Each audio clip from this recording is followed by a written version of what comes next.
السلام علیکم ورحمۃ اللہ وبرکاتہ۔ دامن نچوڑ دیں تو فرشتے وضو کریں۔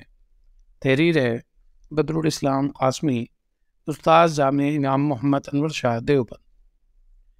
تقریباً 6-7 سال پہلے کی بات ہے۔ راقم کا تراویح کے سلسلے میں تمل ناڈو جانا ہوا۔ ایک چھوٹا سا قصبہ تھا، چنادارا پورم، ضلع کرور کے تحت۔ شمالی ہند سے جنوبی ہند جانے کا اگر کسی کو پہلی مرتبہ سابقہ پڑا ہو تو ان کے علم میں ہوگا کہ وہاں سب سے بڑا مسئلہ زبان کا پیش آتا ہے۔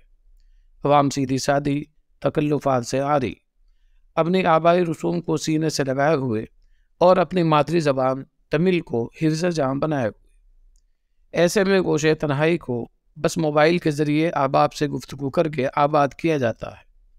چنانچہ میرے ایک دوست مفتی اسلم قاسمی سکروڑوی، جو قریب کی ایک بستی میں تراویح کے لیے آئے ہوئے تھے، ایک دن میں نے انہیں مغرب سے کچھ پہلے فون کیا۔ سلام کا جواب بہت ہی نحیف آواز میں آیا اور ادھر سے بس اتنا کہہ کر فون کاٹ دیا گیا کہ تراویح کے بعد بات ہوگی۔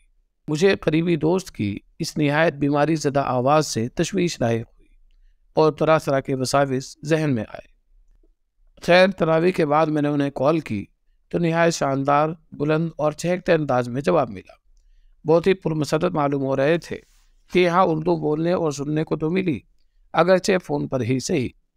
میں نے کچھ دیر گفتگو کے بعد ان سے معلوم کیا کہ قبل افطار تمہاری آواز کو کیا ہو گیا تھا، ابھی تو بالکل درست معلوم ہو رہی ہے۔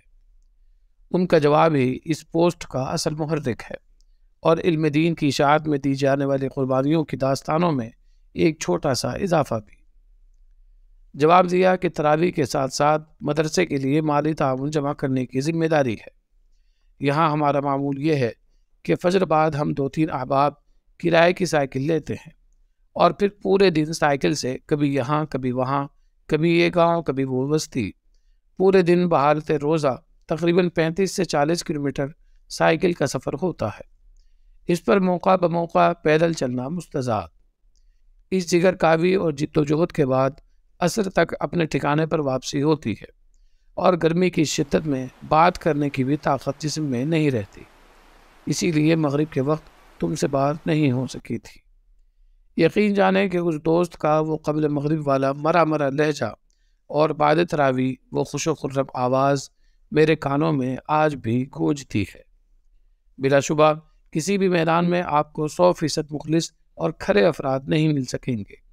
کچھ سونے جیسے کھرے بھی ہوں گے تو کچھ سونے کی شکل میں پیتل سے بھی بے حیثیت، رطب و یابس ہر جگہ ملے گا۔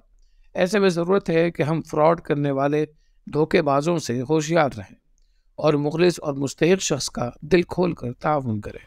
دین کی اشاعت کے لیے نیت خالص کے ساتھ اس طرح کا جذبہ رکھنے والوں کو دل سے سلام۔ اللہ تعالی ہم جیسوں کو بھی ایسا شوق عمل عطا فرمائے، آمین۔ نوٹ: یہ تحریر سال گزشتہ 2022 میں لکھی گئی تھی۔ بعض احباب کے اصرار پر واقعے میں مذکور مفتی محمد اسلم قاسمی، ناظم مدرسہ اسلامیہ حسینیہ اغوان پور، ضلع میرٹھ، یو پی کے موبائل نمبر کا اضافہ کیا جا رہا ہے۔